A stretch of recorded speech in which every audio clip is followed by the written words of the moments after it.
With just an hour to go, all we've got to do now is assemble the clutch.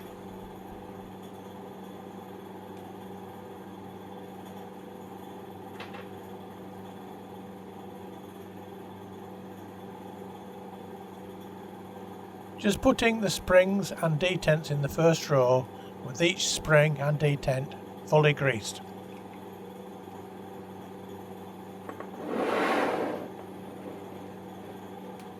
Now bring the first two quadrants around the assembled springs and detents.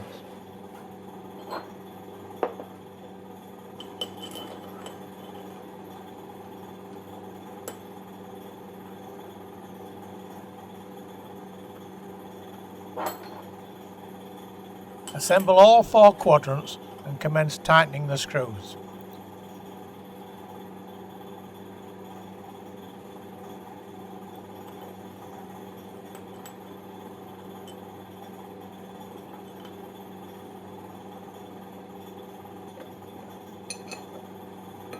This is the very first time that I get to feel the force that is required to compress all the springs. It is very much easier than I thought.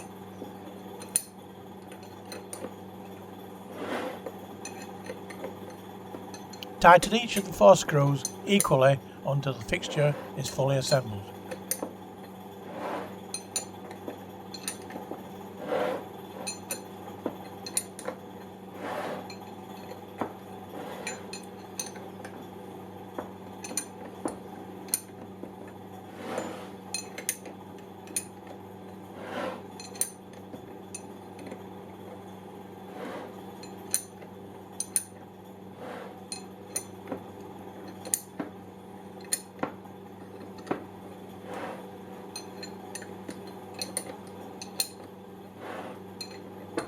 The springs are now compressed.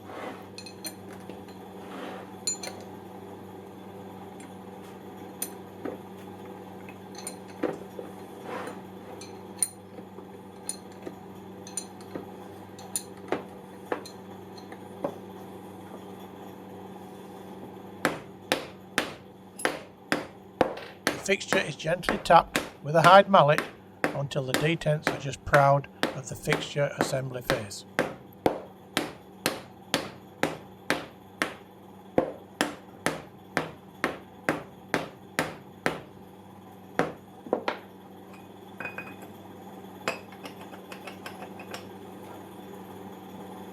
The drive hub is placed over the assembly fixture, located and gently tapped until the detents are approximately 1/8 of an inch or 3 mm proud.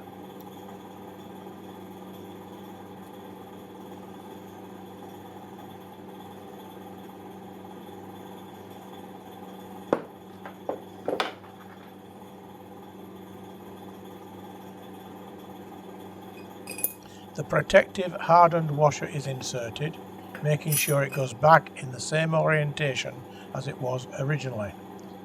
The shiny dimples line up with the external retention bolts. Resist the temptation to apply more force by using heavier blows, but instead continue gently tapping.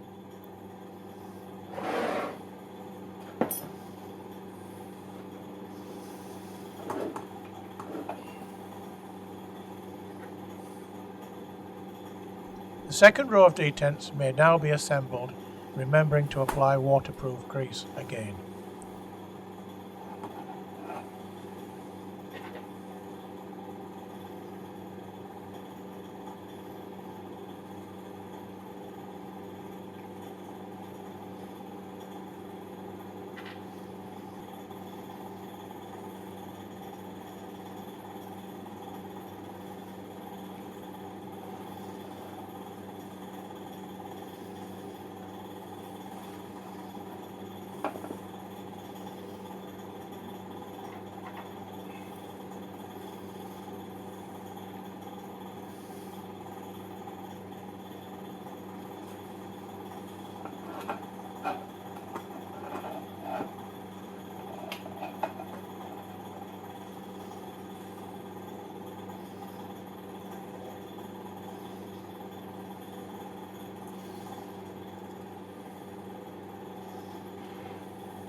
Spacers are put in place to raise the fixture slightly above the height of the driven hub.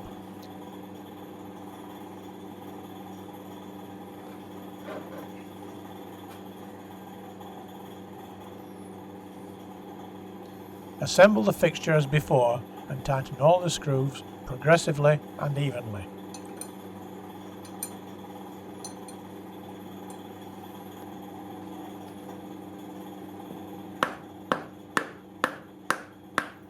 Inverting the fixture, the drive hub is gently tapped until it is engaged with the detents.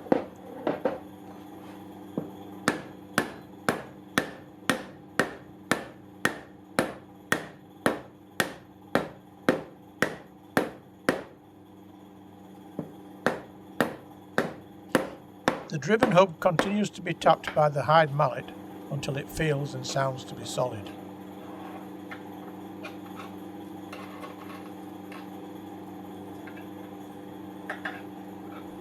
Finally, the retaining circlip is fitted and tapped home using a pin punch.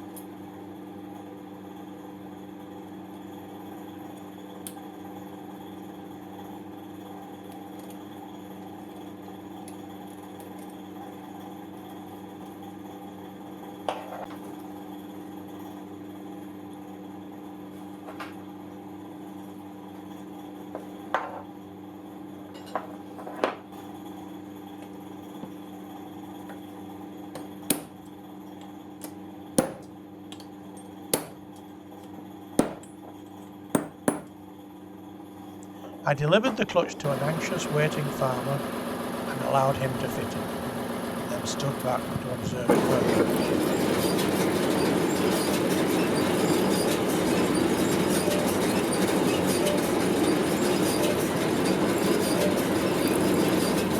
The clutch is working fine. It should do for at least the next 50 years. New 12.9 volts fitted.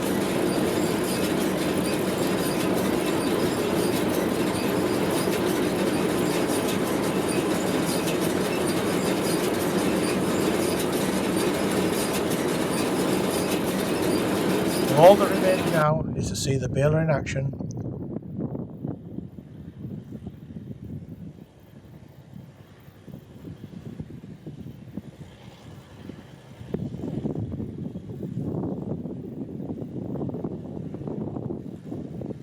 Say hello to the cows.